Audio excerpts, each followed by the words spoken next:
So I am recording this video for the second time. Evidently the first time that I mashed play, I must have tapped the button twice and I mashed play, then stop, and I recorded the entire, or I thought I recorded the entire video. So here we go, take two. This is my January wrap-up. I know we're already several days into February, but it just took me a little time to get this together. I want to go through the books that I read in January. First of all, this won't be in any particular order, just the order I have them stacked in front of me. First of all is the Great Divorce by C.S. Lewis. This was a very enjoyable read, very quick read. I read it in one setting.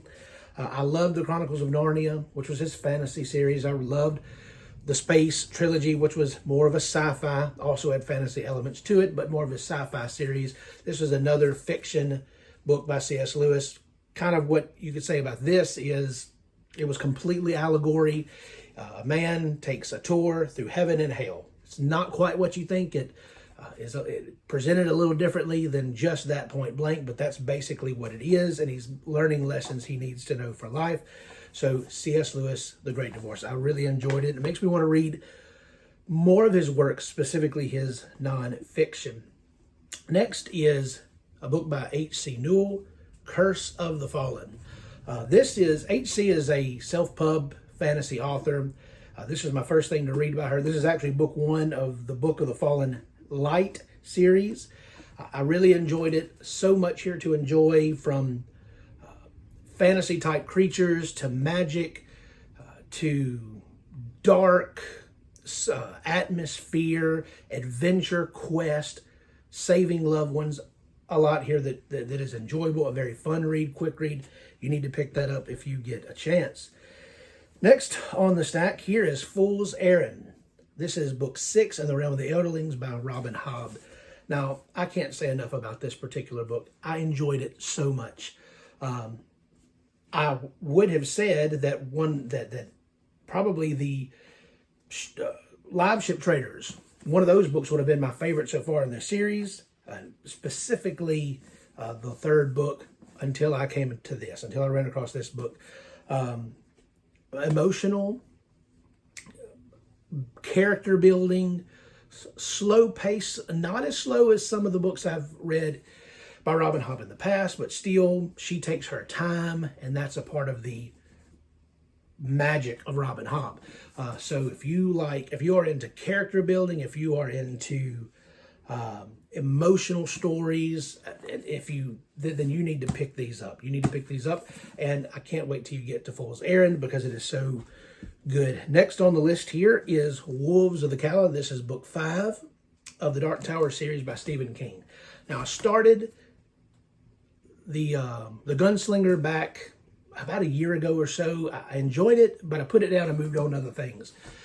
Back this past fall, I finally decided, you know what, I'm going to bear down and I'm going to read The Dark Tower. I wanted to. So anyway, this is book 5, probably my favorite book so far. Just to give you a non-spoiler rundown, a group of cowboys, you could say, come to a town to protect them from oncoming bandits. That is a very small, but you get the gist of what's going on, and then you add in magic, you add in fantasy, you add in Stephen King's weirdness, and you have Wolves of the Calla. So if you haven't picked The Dark Tower up, there are plenty of trigger warnings. Stephen King, I have found, can be crass, can be a little vulgar at times. If that bothers you, you might want to stay away from it. I kind of can look over some of those things. He's such a good storyteller, though there have been things that have bothered me. So you make a decision on if you want to go along that journey or not. Next on my list is Leviathan Wakes. Leviathan Wakes. This is the first book of The Expanse by James S. A. Corey. Of course, that was two different authors who just came together to write this. I fell in love with it. I watched the first season of The Expanse, and I think I may have watched half of the second season. I haven't finished it yet. This is what I wanted from sci-fi. I said later in the year last year that I wanted to read more sci-fi and incorporate more sci-fi into my reading. And this was one of the books I wanted to do that with, and I'm so glad I did.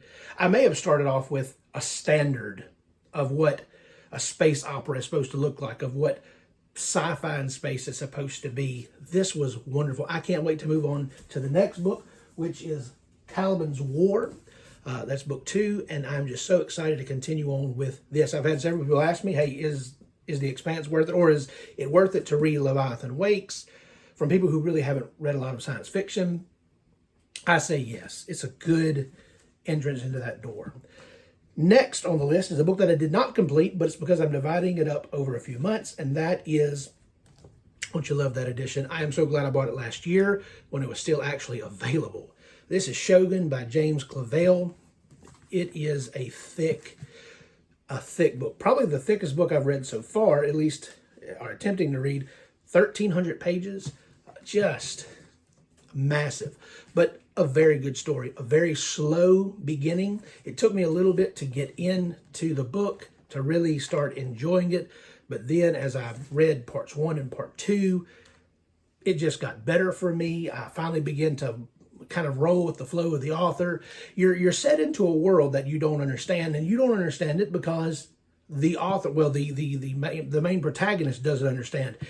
He's thrown into feudal Japan, and he doesn't know Japanese, and they're speaking Japanese to him, and they have all these customs, this culture that he doesn't understand, and you feel every bit of that. I'm now about halfway through it. I'm currently reading part 3 of Shogun, but this is definitely a must-read for people. I would say historical fiction. Some people might not like putting into that category. It seems like historical fiction to me, but it has been wonderful. And then, to round this off and end this video up, the last book that I read in the month, I actually did not plan to read this. I planned to read it in February. I'm so glad I went ahead. I say I planned to read it in February. I planned to divide it up between January and February. But as the story picked up, I couldn't put it down. And that is this beautiful edition of Dune by Frank Herbert. If you listen to Mike's book reviews, you know how much he talks about this. I read this, and of course, there was a slow beginning. But I don't have a problem with slow beginnings. It helps to build the story, build the characters. I started off, and I enjoyed it, but then all of a sudden, things started happening. Action started happening. Main characters started getting in danger, you would say. And then the story progressed and progressed and progressed. And a beautiful story. I have not read any more of the Dune books. This is the only Dune book I've read. I do plan on reading Dune Messiah. I'll at least go to the next book, and then I'll make a decision if I want to go to the next book after that, once I finish Dune Messiah. But I am so glad I read this particular book. In fact, I finished it week before last. Last week, I watched the movie, the new 2021 movie, and I'm so glad I did. I love this story. I'm recording this video on my phone, but if you could see my screensaver on my phone, it is a Dune screensaver. And I have a problem of making the books I read my entire personality, and I'm doing that with Dune, but it was so worth it. So I've had people on BookTube that's really encouraged me to read this, but I've also had friends in my non-BookTube life that has encouraged me to read it, and I'm so glad I finally did that, and I can share in conversations with them now. So that was my January. I had a lot of chunky books, and so when I finished, I was wore out. I was exhausted. But then I jumped into a couple more chunky books that I'm trying to read right now. So anyway, that was my month. It was a wonderful month. How did your January go? Until next time, go read books. So as I was recording this video, I realized that I forgot a book that I read. I read The Forgetting Moon. I'm the Forgetting Booktuber. The Forgetting Moon by Brian Lee Durfee. I did it as a buddy read with several of the great booktubers. We've already done a live chat about it and going to do another live chat sometime in early March for The Blackest Heart, which we're reading right now. This was a great book, another chunker, 700 and nearly 800 pages. This next book I'm reading, The Blackest Heart, is over 900 pages. So just a fantastic book. Some have called it dark epic fantasy. I am going to call it grimdark. It checks all the boxes for grimdark. Grimdark, as far as I can tell. It's a dark atmosphere. It's bleak. I don't know if it's completely nihilistic, though I don't think grimdark has to be fully nihilistic.